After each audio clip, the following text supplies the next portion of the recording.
Listening to the Word Slinger Podcast, episode 99, Hybrid Publishing with Brooke Warner.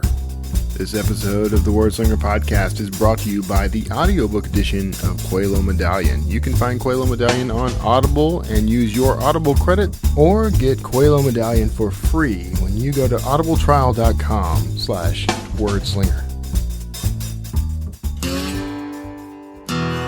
It's the Word Slinger Podcast, where story matters. Build your brand, write your book, redefine who you are. It's all about the story here. What's yours? Now, here's the guy who invented Pants Optional, Kevin Tomlinson, the Word Slinger. Word Slinger. Hey everybody, this is Kevin Tomlinson, the Word Slinger, and this is a very special episode of the Word Slinger Podcast because of our guest, who is amazing, and I am very grateful to Brooke Warner for coming on the show. We will be chatting with her in just a moment, but in addition to Brooke Warner, this is the very first Word Slinger Podcast episode to be fully recorded right here in the RV. Actually, I shouldn't say fully recorded because the interview is pre-recorded. So I did the first actual interview with Hank Garner, who will be on the show several episodes from now. We do these a lot. We do a lot of these ahead of time. Sorry about that. But this is the first intro recorded in the RV full on. So it'll be interesting to do that first episode where it'll be Hank's episode, I'm sure, where I do the whole thing. The whole thing has been done in the RV. We'll see. We'll see if it changes the flavor of the show. You can probably hear a little bit of road noise if you listen closely in the background. Maybe you can't. Maybe it's masked out. I'm not sure, but I could hear it when I plugged in. And the thing is, I've come to grips with this idea that there's just going to be interference from the outside world. What can you do? But also, I think it kind of, I don't know, it adds something, some ambiance to the show, I think. We're going to go with that. I'm noticing my voice is a little deeper than usual. Sexier than usual. No, I think I'm having some allergy issues. So hasn't really affected me other than kind of messing with my voice a little bit. I think we'll be all right. The RV life, we just moved in. Let's see, by the reckoning of this episode, when you hear this episode, when it goes live, the day it goes live, it will have been exactly 1 week since Kara and I moved into the RV full time, and it's been an adventure so far. It's been quite an experience. This was the first week that I've actually been sort of, my daily routine has started. I'm doing work for Draft to Digital. I'm doing my writing. I'm doing the podcast. All these things that I normally would do from a stable stationary home, I'm now doing in the RV, and that's great. You probably just heard the ice maker delivering fresh ice on demand. But this experience has been great so far. I did my first Facebook live stream video a couple of days ago. Sat here with a nice glass of scotch and talked to friends on Facebook and answered some questions, and inevitably it was all about the RV, and I am absolutely cool with that. I'm going to do this again. I think I'm going to do it more regularly. And who knows what's going to evolve from this. I am working on something that's meant to be sort of our body of work while we travel. I'll officially announce that when I've got it prepared and ready to go. I've got a YouTube channel I'm building. I don't know how regular I'm going to be able to do that yet. I'm working on it. It's a lot of work, man. Producing this show is difficult enough. And the other shows, thankfully I've got partners who produce those sort of on my behalf or, in my stead. But then, adding in, I've got the quote day job now with Draft to Digital, and that's been fun, and it's been great, and I'm really enjoying that. And I love the fact that I'm able to help indie authors through that service, through that business. That's just I don't know. That makes everything feel much better.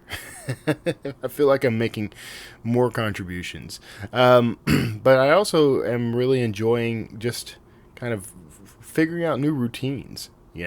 I still get up early and take Minnie out for her walk. Come back and get prepared. My wife gets prepared for work. We had this sort of fear that we'd be on top of each other.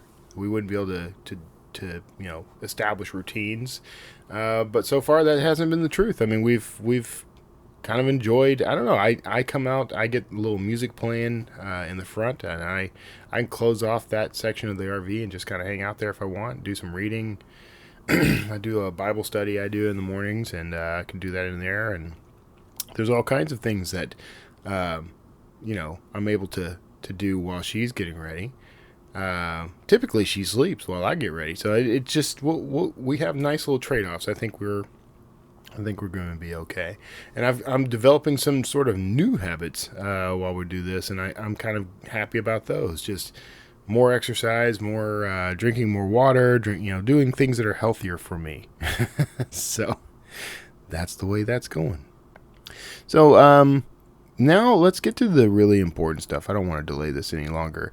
I have this interview with Brooke Warner, and I'm really glad to have had a chance to talk with her. I was able to connect with her because of some other former guests. I've got a lot of the guests around the show who actually publish with She Writes Press. And Brooke is with She Writes Press. She's also an author in her own right. She's the president of Warner Coaching Inc. She's got a lot of credits to her name. And what we talk about a lot in this episode is hybrid publishing, which I am interested in. And as being in the publishing industry, I'm always looking around to see what new ideas and what new concepts we can kind of capture. And this is an interesting one. It takes sort of the best of both worlds, the traditional and the indie publishing world, and mashes them together into something really kind of cool. And I feel like this is part of the evolution of publishing. I feel like this is part of the way we're growing as publishers. I think that this is going to fold in very nicely. So I hope you enjoy this interview with Brooke Warner, and stick around, of course, afterwards, and we'll have a quick wrap up. So see you there.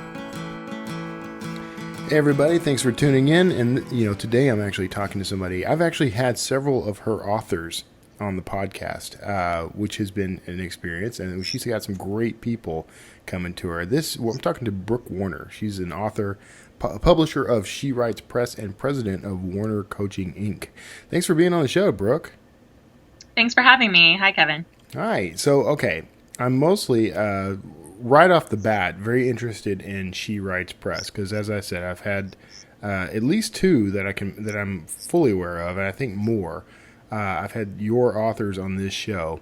I don't know how that ended up happening, if that was by design or accident on someone's part, but they're great people. So I wanted to get to the root of who's out there putting their work out.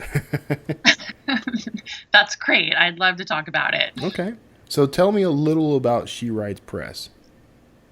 Well, She Writes Press is a press that I co-founded with Kami Wyckoff, and she's the founder of SheWrites.com. And so what She Writes Press is and how we're different is that we call ourselves a hybrid publisher, meaning that we're on a spectrum somewhere between self-publishing and traditional publishing. Okay. We function very much like a traditional publisher, and that is, I think, why we're getting so much attention for what we're doing. We have, most importantly, traditional distribution, which means that we can get books into all major accounts, including bookstores. We pre-sell those books into the marketplace. And then the second component of that is that we vet all the manuscripts. So we don't accept just anything. We have really high editorial quality control, and we have gorgeous covers and interiors. The place where we're not traditional is that the authors invest in their own projects, and they keep a much higher percentage of their royalties. So where traditional publishing, an author gets 7.5% of their royalties on print, we give 60%, and that's net. And then on ebooks in traditional publishing, authors get 25%, and we give 80%. So it is a completely different kind of model in a gray zone, but one that's increasingly getting attention because traditional publishing has such high barriers right now, and authors are really finding it difficult to get published due to their author platforms or lack thereof, right? So traditional publishers really want branded authors who are coming with a huge fan base, and authors are finding this frustrating because they're saying, well, how am I going to build that huge fan base if I don't have a book to open doors for me? So we're filling that need for authors to have a springboard into their author career. That's very cool, and I know that's definitely an author pain. Speaking as an author, I know that's an author pain point.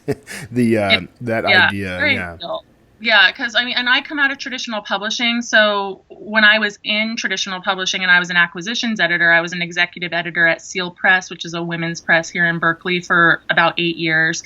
I was frustrated by the books that I could not acquire because the author didn't have a platform. So you would get these beautiful books that there was nothing inherently wrong or anything that you would not want about the book itself, but the author didn't have enough built up. And so then we'd basically say, you need to go grow a platform and come back later. Yeah. And so I was rejecting books that I felt should have gotten book deals. And that was really the inspiration for She Writes Press. So that brings up a lot of good questions. But I mean, in terms of author platform, and it's interesting that we're talking about this because I literally just wrote an email today for Drafted Digital's autoresponder sequence about author platforms. So now I want to see how I stack up.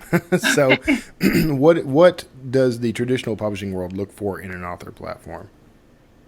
It's a number of things. I think a lot of people think it's only social media, which is not true. I mean, social media is obviously hugely important, and they do expect you to have a certain number of followers. They want to see high numbers on your Facebook, your Instagram, your Twitter. Yeah. But it's also a lot about your connections. Who do you know? Who's going to write the foreword? What blurbs are you going to have? Where have you published before? That's another big one that publishers really care about. If you've been widely published in literary magazines or you've had your work published in anthologies, it shows a certain prolificness. And so it's a mosaic of things that also a lot of people today, if they've had a TED Talk or they have a podcast like you do, all of those things comprise an author platform. It's really anything that is giving an author visibility, but there's also proof of who is your audience. I mean, you could have all of those things, but if no one is watching or paying attention, you have a podcast, but you're not really doing it consistently, for instance. Right. And TED is the new Oprah. Like it used to be that Oprah was your ticket, and that was like, if you've been on Oprah, it's a slam dunk. And nowadays, I really do feel like having a TED Talk is that. Yeah. I know several people personally who have had TED Talks, and I'm very envious. I don't feel ready to do a TED Talk, we'll say. I have it on my bucket list, so maybe next time we get together, we'll have both have one in there. Yes, let's work on it. Yeah, that is on my bucket list. Like but I'm intimidated by it because there's such a level of preparation that has to go into a TED Talk, and I'm not a preparation guy, so I'm a wing it guy, and that those two don't gel. So that's okay. That jives. I mean, that all of what you just said goes very well with what I wrote about building an author platform. So in terms of what you're doing, I mean, they don't have to have the platform to come in because it is a hybrid system, but I would assume you're trying to encourage them to build something like that, right? Absolutely. And it's just turned on its head a little bit. Some authors have a substantial platform or are using She Writes Press to grow their platform, which we're completely happy about and we encourage. I really believe that traditional publishing is in a catch-22 position because I think you need a book to really grow a platform. The book is the thing that opens doors to speaking engagements. Most people who get TED Talks actually have a book. And so it is this really odd thing where publishing is saying, oh, well, you have to have this brand and this name, but we're not going to publish you until you arrive. And authors are really frustrated by that. So in my opinion, since a book can be the door opener for all of these things that are platform growers, we're constantly talking to our authors about how to leverage their book to grow platform. Right. So, okay, what are some of the things that She Writes does to help these authors with that part of the business? Well, the platform piece itself, the onus really does fall to the author. authors, because your growing of your own platform is really about what you have the capacity and interest to do. Some people are not ever going to do a TED Talk. Some people are not interested in doing a podcast. Some people don't want to blog, and blogging is part of it, or guest posting and doing all these things. And so everybody has their own mosaic of what that should look like. Right. And so what I do is I educate authors about it. I host a monthly call where we're talking about it. And I think the other thing, I mean, the way that we contribute to it is, of course, giving them a book that is gorgeous, that competes with their traditional counterparts, that they can feel proud to bring into, bookstores, or to send to people who might be interested in having them as a host in some capacity. So in those ways, just being their quality partner.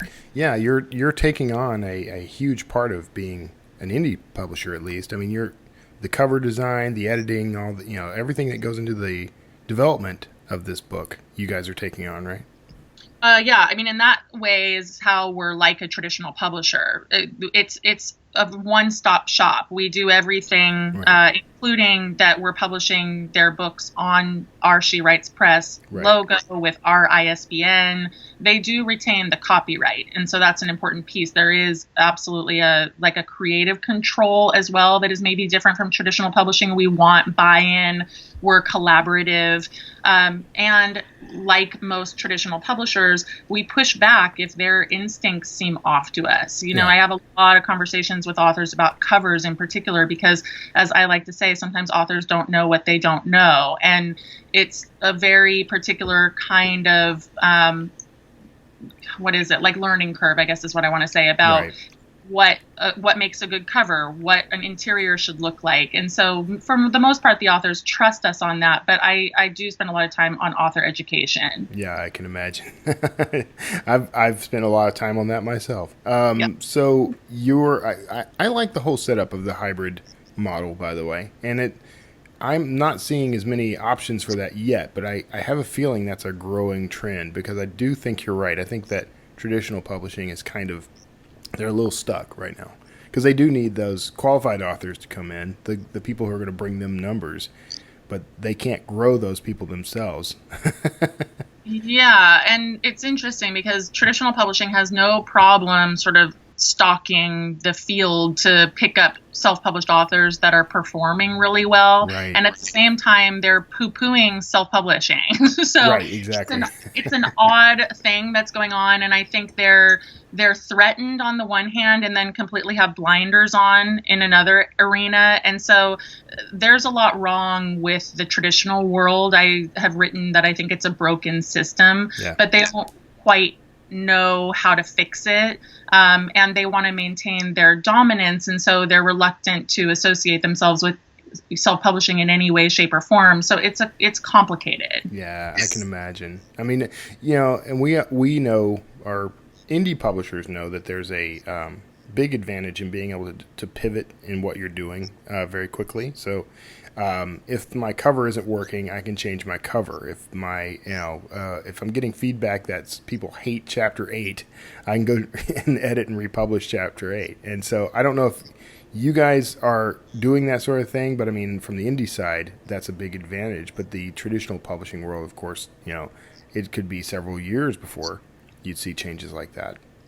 Yeah, I mean, we have less flexibility on those kinds of things in the sense that, let's say you were getting customer feedback that chapter 8 needed to be changed. Yeah.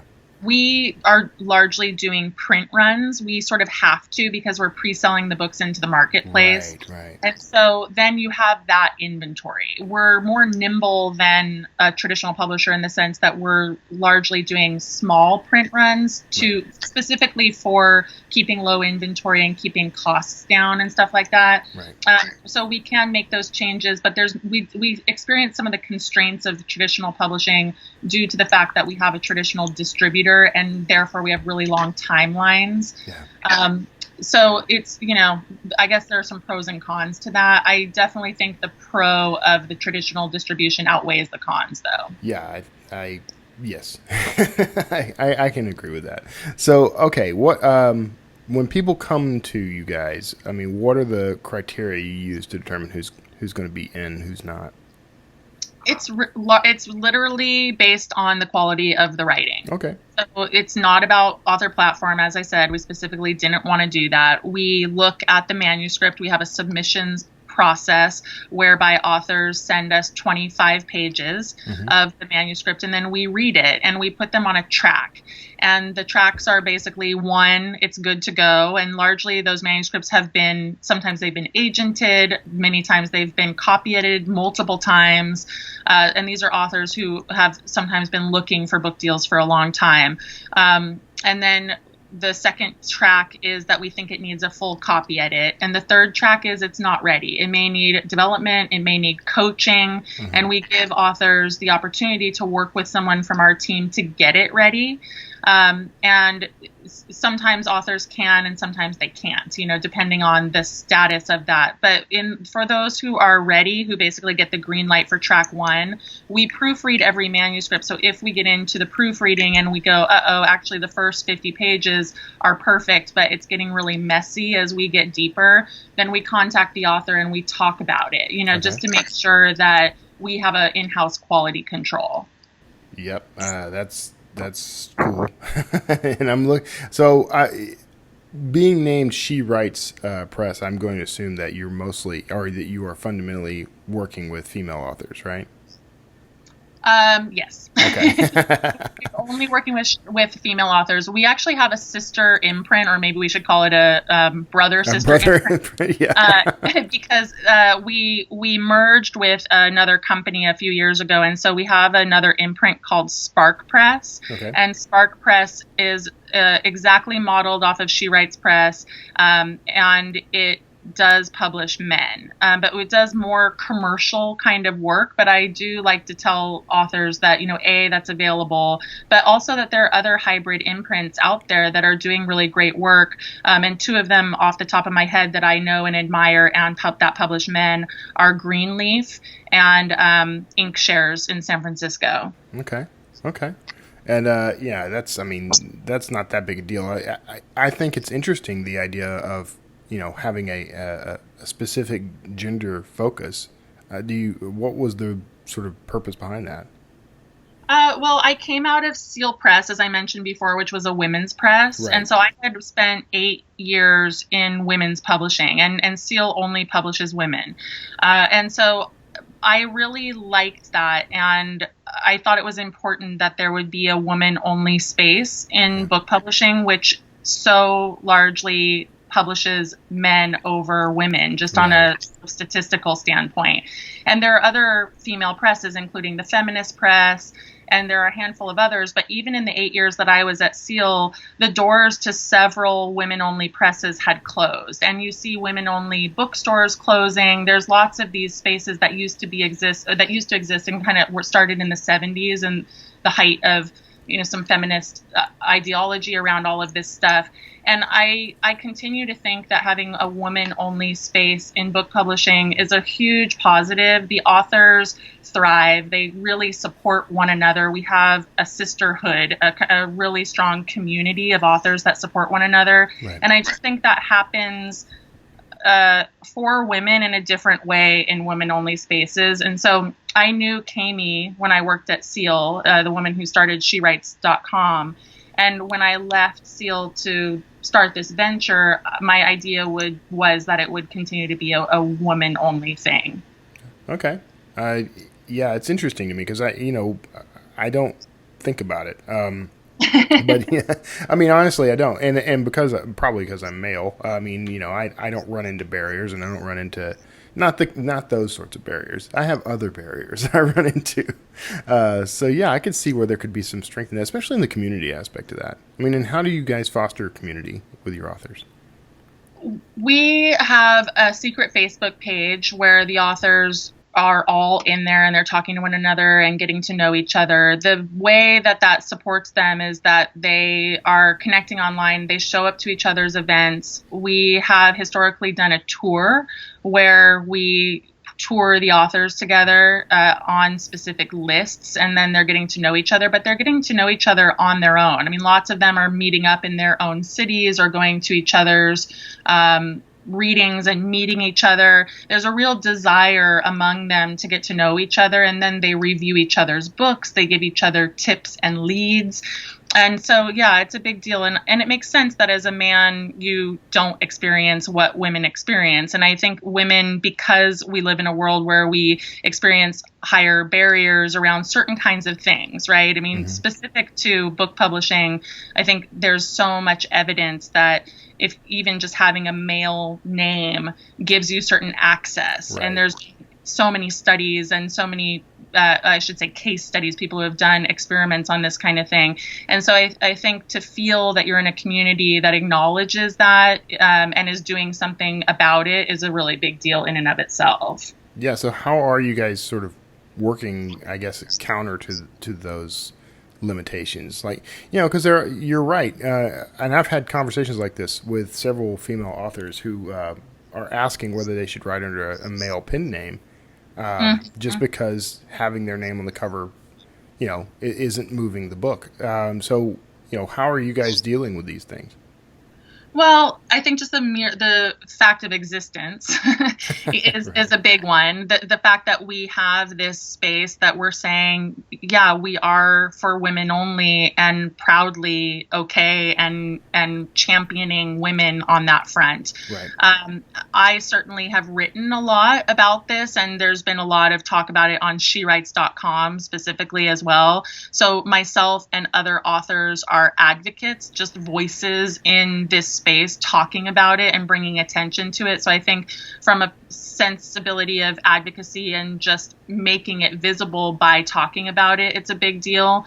And all of the work that we do to get our authors noticed. I think one of the things about book publishing is that it's difficult as a self-published author to get attention, in part because some of the bigger review outlets don't know who you are, and then right. You're not associated with a big press. And so they're like, well, we don't know you and we don't know your press. And so as She Writes gets more visibility, and we have, and we're, more than 4 years old now, and we've gotten a lot of recognition, we're also providing a platform, and we're opening doors and creating opportunities for our female writers. Yeah. So so one of the things I've thought about, one of the things that I started the year with this conversation with some podcast partners of mine, but I had this goal this year to branch out more and connect more with the traditional publishing world, which meant meeting more agents, meeting more publishers, editors, and that sort of thing. And now, I've had a little bit of success in that, but I'm now wondering, like, what would be the best approach there, because there are advantages to the traditional model that I don't have. So I like this idea of the hybrid. Would you recommend that as a step along the way to traditional, if that's your goal, or can you just make that your career?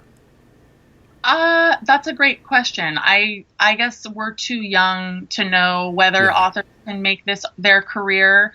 Some authors, of course, are having tremendous success. We have many authors who are publishing their second books with us. Right. We have some authors who have said, I want to give a go to self-publishing and see how that works. And then we've had a couple of authors who've gotten agents as a result of their success for She Writes Press. So they haven't sold their second books yet, but they're agented. So I think once we're 10 years old, we might have better data to see, okay, well, what's going on here?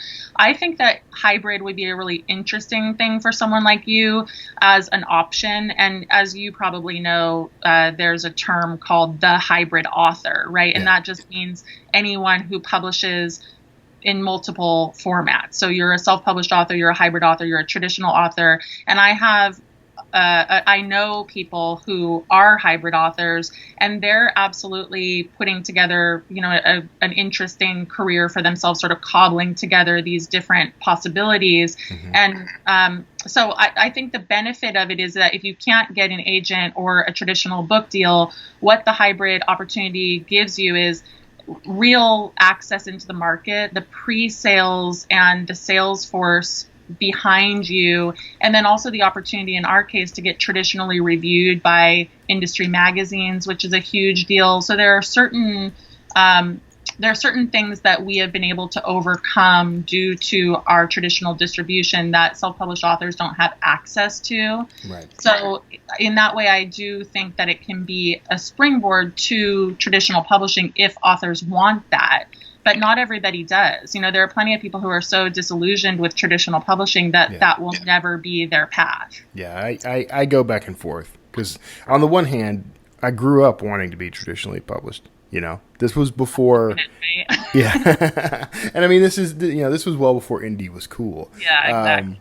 But once I started publishing, and I had a traditional contract briefly, and terminated it, and then went indie and have really enjoyed the sort of immediacy of it. But I can still see where the kind of career I'm actually after would be much easier if I were traditionally published. I can still see it. So I go back and forth. Well, and what do you mean when you say the kind of career you're after? What qualifies that? I don't think that I'll ever get away from the marketing and all the things that I do to promote my work, but it would be nice to have other people who have a vested interest in seeing me succeed. So that's what I would hope for, is once I got into that world, I would be enough of a success that I not necessarily could just kick back and relax, but that I don't have to worry about every minute detail of the marketing and promotion of my work at that point. Like, I can hand a few things over and just keep building my platform individually. Yeah, for sure. And I think then the industry has changed a lot, that some authors are getting that kind of treatment and investment that you're talking about, and some authors aren't. So some people are having really wonderful experiences with traditional publishing, all of the bells and whistles of forever that you hear about and long for, and other people are not getting that. And so that's disillusioning as well. So it's hard, and I think you have to just know that there are all these different options. And I've known people who have gone to traditional publishing and come back to non-traditional because it just didn't feel like as good of a fit. I'm really honestly publishing agnostic. I just think that I want people to have the best experiences that they can have, and then also not prevent themselves from publishing just because an agent or an editor at a big house is saying no. Right. Yeah. And at this point in my career, if an agent or a publisher said no, it's not going to affect me at all, right? So I can see what's that? I said, which is awesome. That is awesome, and maybe that's the advantage, and maybe that's the idea, is to think strategically that way. Like, I don't necessarily think that I've hurt my chances with a traditional house by self-publishing. I think in some ways I may have enhanced my attractiveness, but I like the idea of, okay, now I understand the business because I've been doing it myself. If I went to someone, the male equivalent of She Writes, and got a hybrid deal going, now I can further myself a little, and then I could leapfrog from that into traditional if it still felt right. So that I would see it as a sort of progressive strategy, where anywhere along the way I may decide, no, this process is much better, and stay with what I'm doing. Yeah, that's exactly right. And so it's just it's a journey, and you don't have to do it the same way each time. And I think that's what's cool. For people who are interested in publishing, you can self-publish, you can hybrid publish. And then if that leads you to traditional publishing, great. I think the more experiences you have, then the more you know what you want to do as your career continues to unfold. Right. Yeah. That's it's remarkable, actually. Okay. So the whole this model that you guys are using is, to me, fairly new. I mean, I don't see a lot of this. The kind of true hybrid. Yeah. So, I mean, what, as you're going, and like you said, you guys are kind of young in this. So how are you seeing things trend? Like, where do you see the future of it, say, in 5 years? Yeah, it's a great question. And because we're new and I think we're on the crest of it, there are others, of course, in our space, but already one of our major competitors folded this year, one that I thought was doing really well. And so you never know what's actually going on. And I think as long as these hybrid publishers, and one of my real values is transparency, because I think you have to be so transparent with your authors about what's going on. We enroll them so much and give them so much empowerment, and I really think the only way to succeed is by these open conversations that we have, and they know what's going on and they really understand the model that we're in, because it's new and because we're still figuring it out. Yeah. And what I think that more and more new publishers are going to jump into this, because I know from friends that I have and colleagues who are running small presses, they're not making it. And so when they hear about what we're doing, they go, oh, wow, that would be a way to actually survive. Right. Because the author is investing and there's more, the financial risk is more on the author, and then but you still have these access points that you're offering. So my sense is that what we're doing is going to become increasingly more popular, and that a lot of publishers are going to offer traditional deals and still have traditional deals, but have hybrid deals in addition. Right. Yeah. Well, I can tell you there is something attractive about it for me, because at this point, it's my responsibility to do all these things, like the cover, the book descriptions, the editing. All this stuff falls on me in one form or another. Either I'm doing it myself or I'm hiring out and having someone do it. So I could see a definite advantage in connecting with a company like yours. Just from an indie standpoint. And you may have the aptitude for it, right? And a lot of authors don't. And so I think that self-publishing is amazing for what it is. And I'm an advocate of self-publishing. And in fact, one of my things is about leveling the playing field for everyone, not just hybrid authors, but self-published authors as well.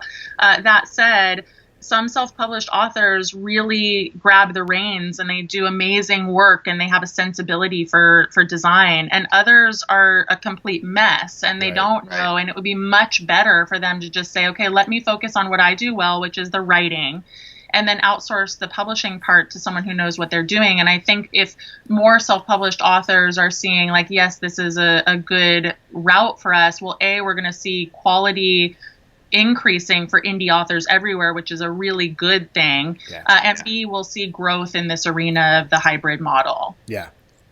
Yes.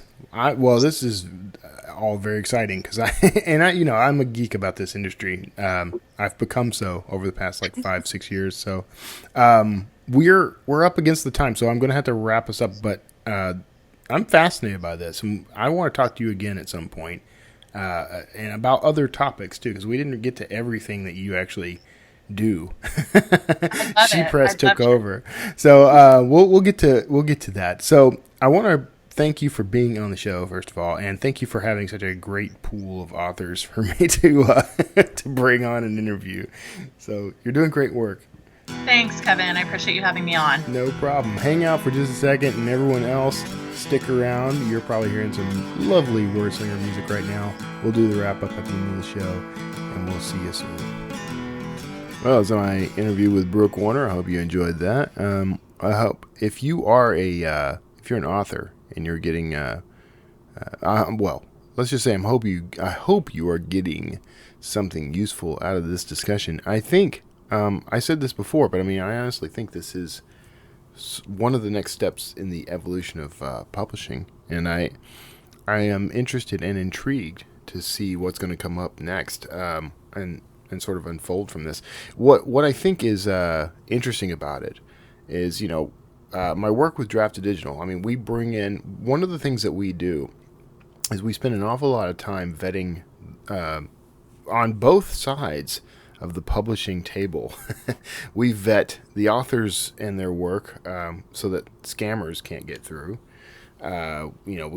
We just this week had someone who tried to publish some stuff that was, I'm just gonna say, inflammatory to a specific culture and race, and we can't allow it. It violates the terms of service of some of our vendors, and we part of what we do is protect those vendors, and we also do the same thing for authors. We don't work with vendors who are sleazy or scammy. We vet those guys, make sure that the authors are going to get paid, make sure that their work isn't going to be make sure that it's secure, we'll say. Make sure it's not going to be stolen outright and published elsewhere. These things are important, and it's important to be sort of that pivot point between those two worlds. The hybrid model takes a lot of the strengths of the traditional publishing world and gives them to the indie author. And I think that that's sort of the same sort of idea. This equilibrium we're trying to reach between the traditional world and the indie world, so that the authors themselves are empowered, no matter who the author is.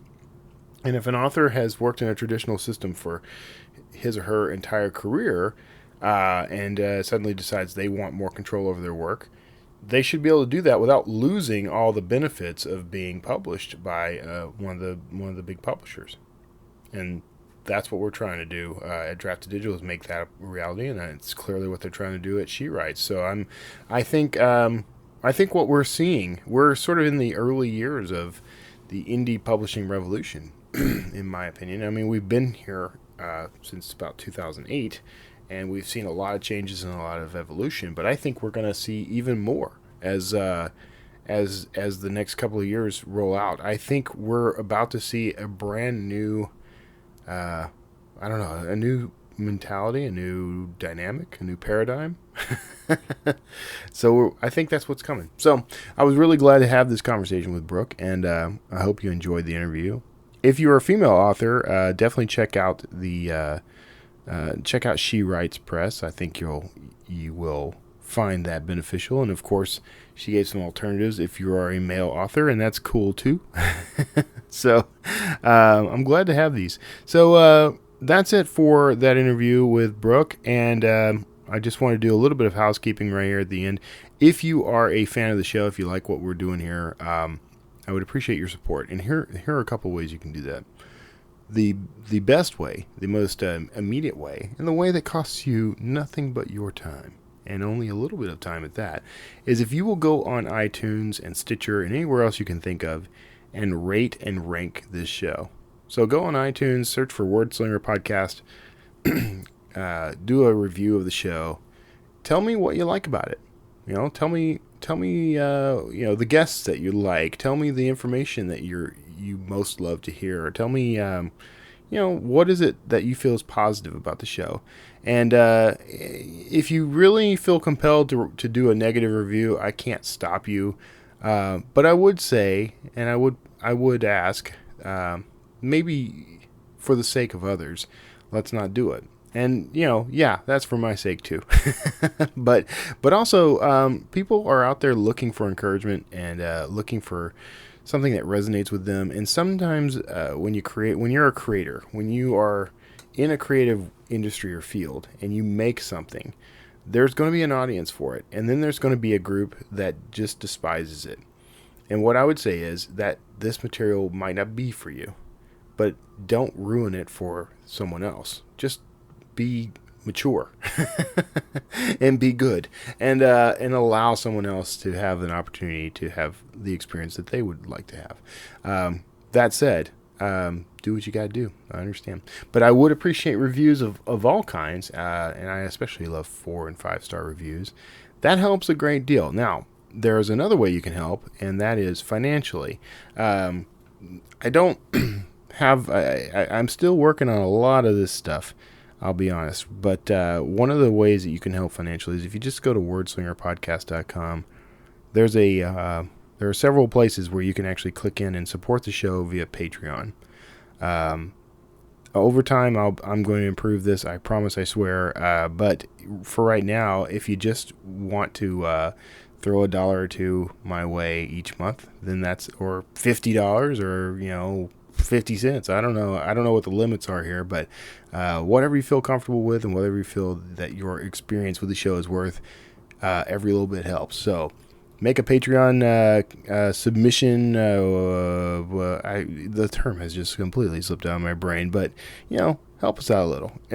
Every dime helps, and I do appreciate it. I'm incredibly grateful, and I thank you for your support if you're already supporting the show. So thanks so much.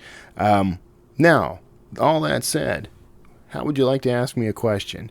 And if you want to do that, I would love it. And I'd love to play it on the air or read it on the air, depending on how you get it to me. But here's how you do that. You can call 281-809-WORD, that's 281-809-9673, and leave me a voicemail. I did discover that occasionally the voicemail doesn't work. I apologize for that. I'm working on fixing that situation. But essentially, it's if I have Skype open, it won't leave a voicemail. Well, that's weird, right? But if you call that number, I usually try to turn it off when I'm not doing interviews. So, there you go. Whatever. It's a workaround. But call that number, leave me a voicemail. And you can also leave me a voicemail right from the website at wordslingerpodcast.com. Just click on the Send Voicemail tab that'll be floating along the right-hand side of the screen. That'll let you record your message from anything, really. Mobile phones, computers, anything that has a microphone and a web browser. So pop in there and leave me a voicemail. Ask me a question. Ask something about one of my guests. I can always pass questions along. If you have a question about publishing in particular, indie publishing especially, send it my way. And I do field questions for Draft to Digital on the show, so do it.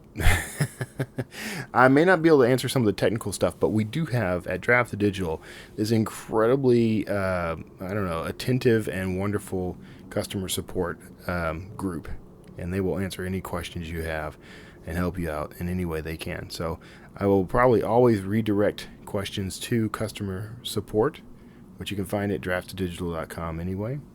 But if you have a question about the publishing process, about best practices, about craft, about whatever, I'm happy to answer those. So give me a call. You can also email me. If you hit the contact button in the tab above at the top of the page at wordslingerpodcast.com, you'll find a form. And that form will allow you to send me an email on any topic you like. And ask questions or just make comments or whatever. If you don't want something read or played on air, by the way, please tell me so that I don't embarrass you. I would hate to do that or offend you. I don't necessarily want to offend anybody. I'm okay with offending people every now and then, but I don't necessarily go out of my way to do it. So just let me know in advance. And that's pretty much it. I appreciate the support everyone is giving me. I get email and little notes, social media posts and things all the time from people who are either just discovering the show or are going back to the back catalog and listening to interviews. We've got nearly 100 now. I mean, it's pretty cool and pretty impressive. And I have to tell you, I'm pretty proud of the show. I really am. I mean, I started this, I had my own reasons, most of which were about, connecting me with people that I wanted to learn from. But it also was a means for me to convey what I'm learning to others and what my experiences and, just sharing and bonding with people on this level. I just love everything about this. So thank you for being a part of it. Upcoming, the 100th episode, and it's going to be a good one. It's going to be a special one. The 100th episode is going to be with my new friend David Brin, who you may remember as the author of such books as The Postman, which was turned into a Kevin Costner film, and he was pretty okay with it, although he had some complaints. So you're going to want to tune in for that interview, and I'm very excited about it. I'm trying to get more people sort of in that at that level of success on the show, and I'm having some success with it. So never hurts to ask, I guess. So tune in for that one. That's going to be next week's episode. Now I know next week includes the Thanksgiving holiday here in the States. My goal is to go ahead and have an episode ready for the day after the 25th, that Friday. That said, best laid plans and all that, and with all the shifting and everything we're doing, the RV life is interesting. Right now, we're not glued to one place at the moment, and we're going to be rolling out on Friday today, if you're listening on release day. For me, it's a couple of days away, but we're going to be rolling out for Naples, Florida, to go hang out with Kara's aunt and uncle and cousins, and her parents, and we're gonna, have some turkey and have some pie, and probably some of us will watch football while others of us go and sit quietly somewhere and read. Or something. Stream some movies or something. But that's what we're going to be up to. And we're taking the RV. We've taken long road trips in it before, but this will be the first time taking a long road trip, and it is our home. Like, it is wherever we park, that's where we live, kind of thing. God, I got to tell you, I'm just really excited about this.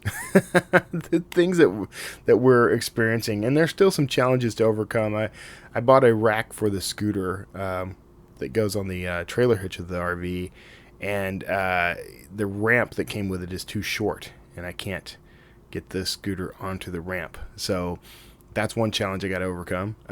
Also, the ramp seems kind of iffy to me now that it's assembled and installed.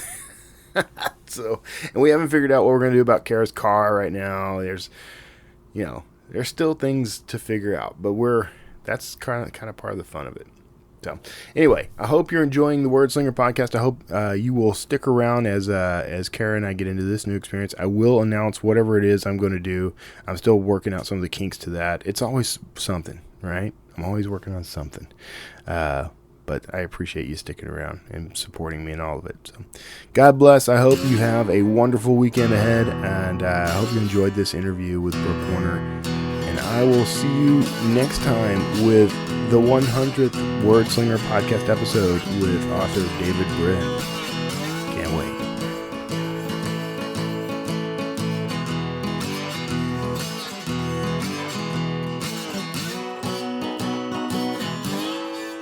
Word Slinger.